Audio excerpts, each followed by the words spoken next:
Dammapeta Jayalakshmi talkies వద్ద నుంచి Dammapeta MRO office వరకు కార్మిక సంఘం, రైతు కార్మిక సంఘం, ఆశా వర్కర్లు, అంగన్వాడీ వర్కర్లు, పంచాయతీ కార్మికులు మధ్యాహ్న భోజనం కార్మికులు భారీ ర్యాలీ నిర్వహించారు. ఈ ర్యాలీలో భాగంగా కార్మికులకు బానిసత్వంలోకి నెట్టివేసే 4 లేబర్ కోడ్లు రద్దు చేయాలని డిమాండ్ చేశారు. మధ్యాహ్న భోజన కార్మికులకు కనీస వేతనం 24,000 రూపాయలు నిర్ణయించాలని కోరారు.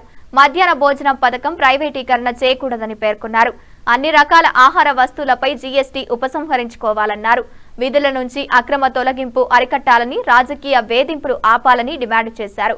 దమ్మపేట సిపిఐ ఇన్ఛార్జు మోరంపూడి శ్రీనివాసరావు, దొడ్డా లక్ష్మీనారాయణ గారు మాట్లాడుతూ కేంద్రంలోని బీజేపీ ప్రభుత్వం కార్మిక సంఘాలు మరియు కార్మిక చట్టాలు లేని దేశంగా మార్చాలని, కార్మికుల్ని నిరాయుధులను చేసి పెట్టుబడిదారులను, పారిశ్రామికవేత్తలకు, కార్పొరేటర్లకు బంగారు పల్లెంలో పెట్టి బహుమతులుగా ఇచ్చేందుకు సిద్ధమైందని పేర్కొన్నారు.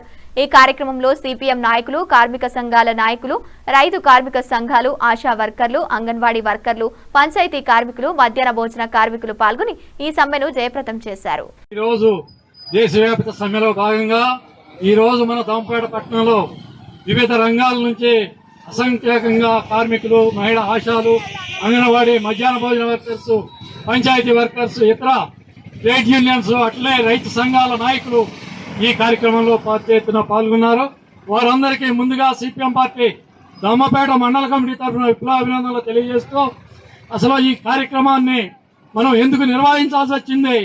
కేంద్రంలోకి వచ్చినటువంటి నరేంద్ర మోడీ 12 సంవత్సరాల నుంచి పరిపాలన చేస్తూ కార్మికుల్ని, రైతుల్ని అనేక విధాలుగా మోసం చేస్తూ నూతన కార్మిక చట్టాలని 29 కార్మిక చట్టాలను రద్దు చేసి 4 కోడ్లుగా తీసుకొచ్చి కార్మికుల్ని కటు బానిసలుగా ఆ చట్టాలను తీసుకొచ్చి ఆ చట్టాలు ఏప్రిల్ నుంచి అమలు చేస్తామని చెప్తున్నాడు.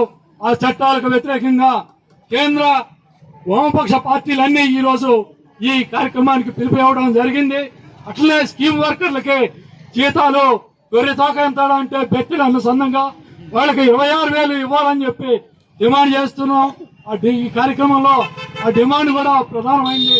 అట్లే కేంద్ర ప్రభుత్వం గతంలో తీసుకొచ్చినటువంటి రైతాంగ వ్యతిరేక నల్ల చట్టాలు ఏవైతే ఆనాడు బహిరంగంగా దేశ ప్రజానీకానికి క్షమాపణ చెప్పి నేను ఈ చట్టాలని రద్దు చేస్తున్నానని మన రైతు సంఘాలకి లిఖితపూర్వకంగా హామీ ఇచ్చినటువంటి నరేంద్ర మోడీ ప్రభుత్వం మళ్ళీ ఆ చట్టాలని దొడిదారిన తీసుకొస్తూ ఆ చట్టాలను ఇంప్లిమెంట్ చేస్తూ మనం నిత్యం చూస్తున్నాం.